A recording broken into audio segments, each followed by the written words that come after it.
நான் உரைத்தவாறு நாளைய தினம் வரக்கூடிய அமாவாசை என் மாயத்தினாலே மகள் முக வேறு உம்முக வேறு உன் முக மாதிரி தான் எனக்கு தெரிஞ்சுது.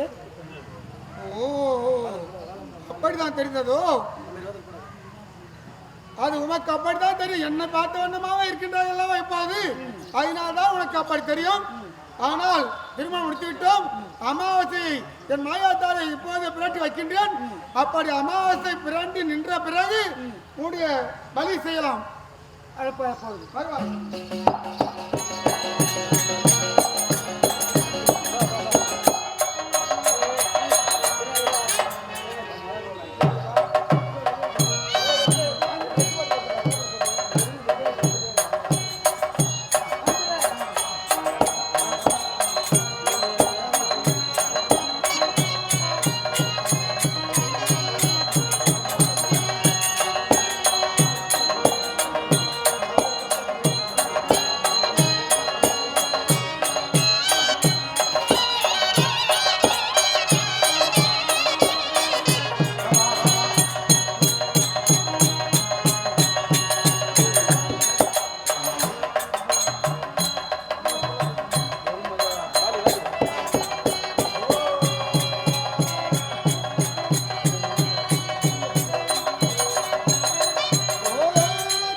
நான் தான் இந்த உலகத்துக்கு ஒளியக்கூடிய சூரிய பகவான்.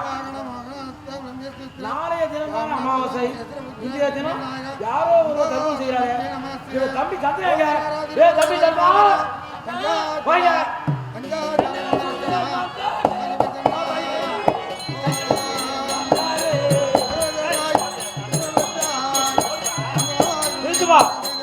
சந்திரா தம்பி வாடாங்க. ஆமா என்றைய தினம் அமாவாசை? நாளை தினம் அமாவாசை. அது அமாவாசை என்றால் சூரியன் சந்திரன் நம்ம ரெண்டு பேரும் ஒன்னா சேர்ந்து அமாவாசை. அன்றைய தினம் தான் அமாவாசை. இன்றைய தினம் அமாவாசை என்று நினைத்து பூலோகத்திலே ஒருவர் யாரோ தர்ப்பணம் செய்யறாங்க. யாரும் வைப்பாங்களா? வேண்டாம். அங்க சென்றால் ஏற்படும். அதெல்லாம் ஏற்படாது. வாப்பா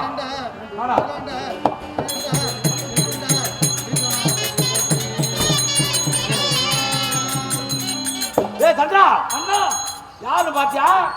கடவுளப்பா பகவான்.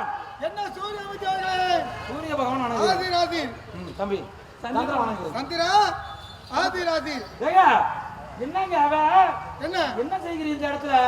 ரெண்டாபத்திரையாக செய்து கொண்டிருக்கிறேன். அது என்றைய தினம் செய்யணும்? அமாவாசை என்று.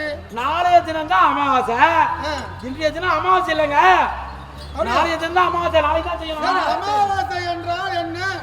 அது எப்படி யாரால வருது நீங்க சொல்லுங்க. உங்களுக்கு தெரியாதா? நீங்க சொல்லுங்க. தெரியுமா? கடவுளாகிறார் அமாவாசை எனக்கு தெரியல சொல்றாரா? மறந்து போச்சியா? எல்லாம் மறந்து போச்சியா? அமாவாசை எப்படி வரும் தெரியுங்களா? சூரியனும் சந்திரனும் ஒன்று சேரக்கூடிய நாள் அமாவாசை. சந்திரா வாங்க. சூரியனும் சந்திரனும் ஒன்று சேர நாள் அமாவாசை. ஆமா அது கூட தெரியாம உலகத்துக்கு கடவுளா? சரி அப்படி என்றால் நீங்க யார்? சூர்யா. நீ யார்? சந்திரன். நீ யார்? சூர்யா. நீ யார்? சந்திரன். இவங்க இருவரும் இப்போது ஒன்று சேர்ந்துட்டீங்க. அப்ப இன்னைக்கு பாடி சந்திரா வேண்டா நான் தான் அழைத்தேன். நீ வரலாமாடாப்பா? நான் முதல்ல சொன்னேன் அங்க போக வேண்டாம். நாளைய தினம் தானே நம்ம இருவரும் ஒன்று சேரலாம். இன்றைய தினம் ஒன்று சேர்ந்துட்டு பாப்பா. பகவான் ஒன்று சேர்த்து விட்டார். பகவான் இப்பேற்பட்ட செயலை செய்யலாம் ஐயா. ஐயா அதுக்குதான் அமாவாசை ரெண்டு பட்டி வரது உலகத்துல சில பேருக்கு தெரியும், சில பேர் தெரியும். அதான் முதல்ல வர அமாவாசை கும்பிடுவாங்க, ரெண்டாவது கும்பிட மாட்டாங்க. ஐயா முதல்ல வர அமாவாசை, அதாவது விபதி அணிந்தவர், சிவகாத்தத்தை வைத்தவர். ஆமாம், அதாவது பின்பற்றி வரக்கூடியது நாமம் அணிந்தவர், அது விஷ்ணுகாத்திரம் வைத்தவர். இப்போ உங்களால நாங்க ரெண்டு பேரும் ஒன்னா சேர்ந்து நாளை வரக்கூடிய அமாவாசை ரெண்டு பேரும் வச்சேன், பிரட்டி வச்சு அமாவாசை பிரட்டி வைத்து விட்டேன், உங்களை ஒன்று சேர்த்து விட்டேன். கண்ணா கண்ணா கண்ணா வந்தான்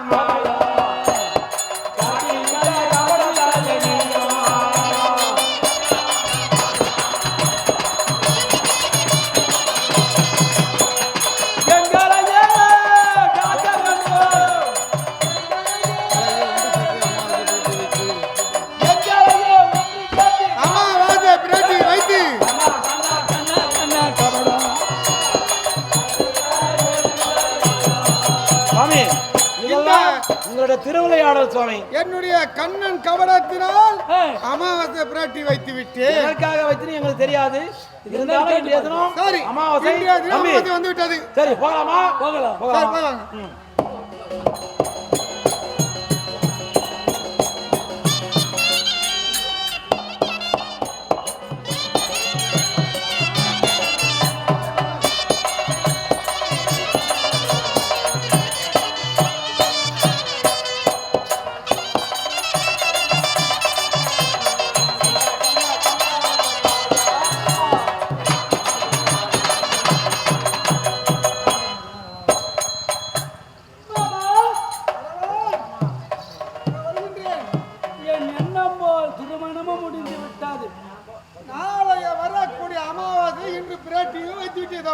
சந்திர சூரியரை ஒன்றாக சேர்த்து அமாவாசை நாளை இருப்பதை இன்றே முன்கூட்டி வைத்து அமாவாசை பிரட்டி விட்டேன்.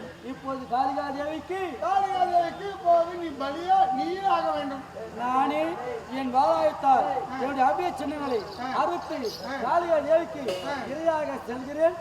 ஆகட்டும்.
இந்த அமாவாசையானது இரண்டு பட்டு வந்த காரணம் என்னதான்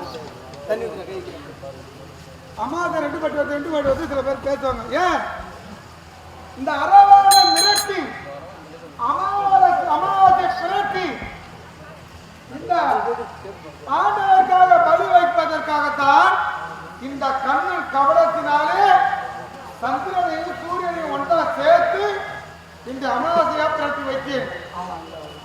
நான் நினைத்தது போல சூரியனுக்கு பலியாக போகாமல் ஆண்டவருக்கு என்று பலி வைத்து விட்டேன். இனி முதல் கொண்டு ஆண்டவருடைய வேலை ஆரம்பம் ஆகப் போகிறது. துரியன் திருப்பாட்டை பொறுத்திருந்து பாருங்க.